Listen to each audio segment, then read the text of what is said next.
prends ton sac. On est lundi, et lundi c'est... C'est le jour des claques. T'es au courant de ça?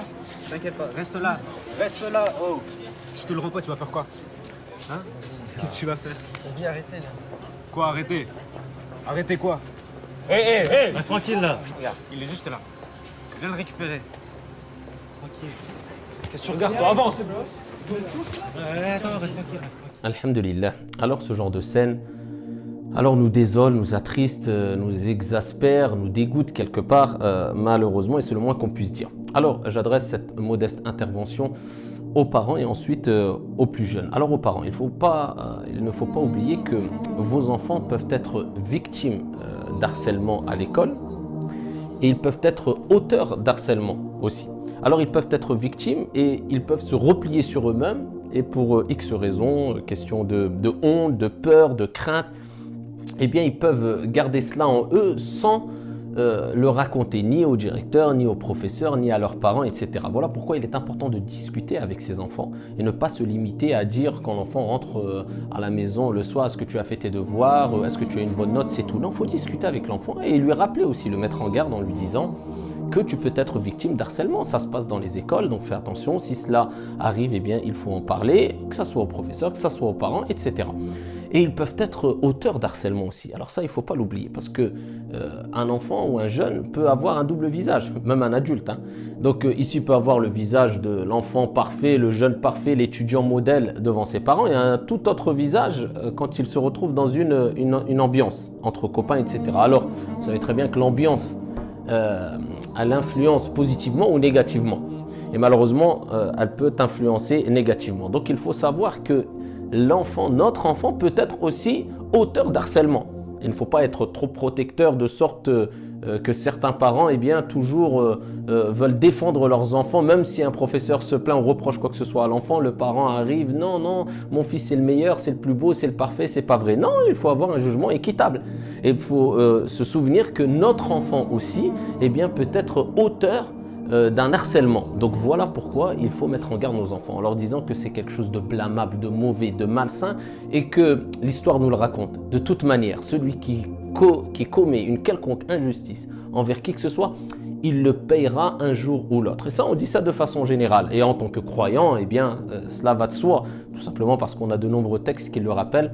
Et entre autres, Kama tadinu tudan. Comme tu fais, on te le fera. On sait très bien que toute injustice, alors que notre Seigneur a interdit l'injustice et s'est interdit à lui-même l'injustice, eh bien, toute injustice, tu la paieras un jour ou un autre. Donc, il faut prendre conscience que nos enfants peuvent être victimes et peuvent être auteurs d'harcèlement. Donc, c'est pour cela qu'il faut discuter avec douceur, avec sagesse, ici, avec ces enfants, avec les jeunes, avec les plus jeunes de manière générale. Et c'est un travail de toute la société, hein, les parents, les professeurs, nous, en tant que musulmans, les imams ou les professeurs, les enseignants dans les mosquées, etc.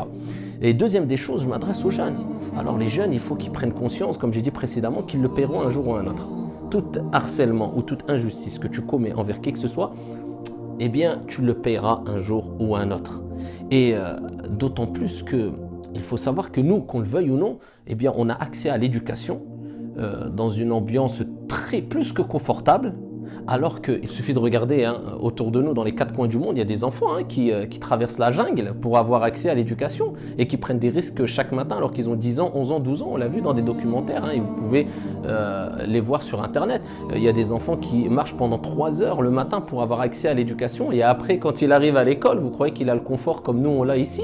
Le chauffage, le matériel mis à disposition, les beaux habits, Donc, le fait de ne pas être reconnaissant vis-à-vis de Dieu concernant ses bienfaits sur vous, eh bien, fait de vous des gens ingrats, jusqu'à ce qu'on voit des enfants. Alors, non seulement ils se plaignent, non seulement ils ne profitent pas de cet accès à l'éducation, mais en plus de cela, ils commettent du mal quand ils se rendent à l'école. Soit ils vont opprimer certains enfants, harceler certains enfants, faire des coups de pression et je ne sais quoi encore, ne pas travailler bien à l'école, alors que des gens rêveraient d'avoir accès à cette éducation.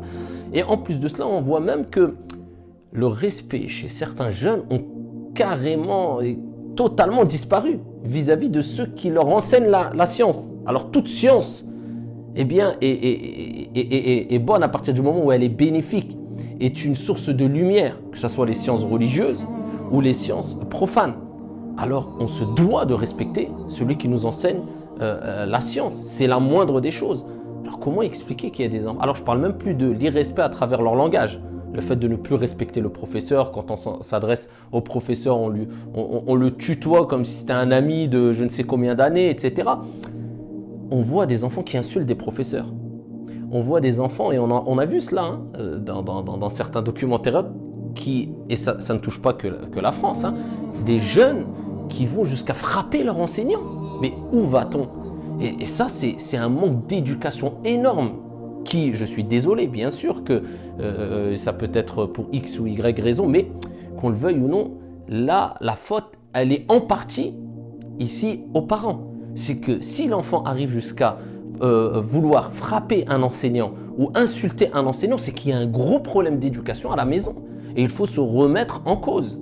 Donc voilà pourquoi il est important de prendre en considération que ces choses-là peuvent arriver à n'importe qui, peuvent toucher nos enfants et nos enfants peuvent être victimes d'harcèlement et ici auteurs d'harcèlement. Donc il faut prémunir les plus jeunes et que les parents prennent conscience de cela afin de participer à cette éducation qui permettra à l'enfant de s'épanouir tant au niveau religieux à travers le bon comportement et les bonnes moralités que de manière générale et faire profiter la société au mieux. Wallahu a'lam, walhamdulillah.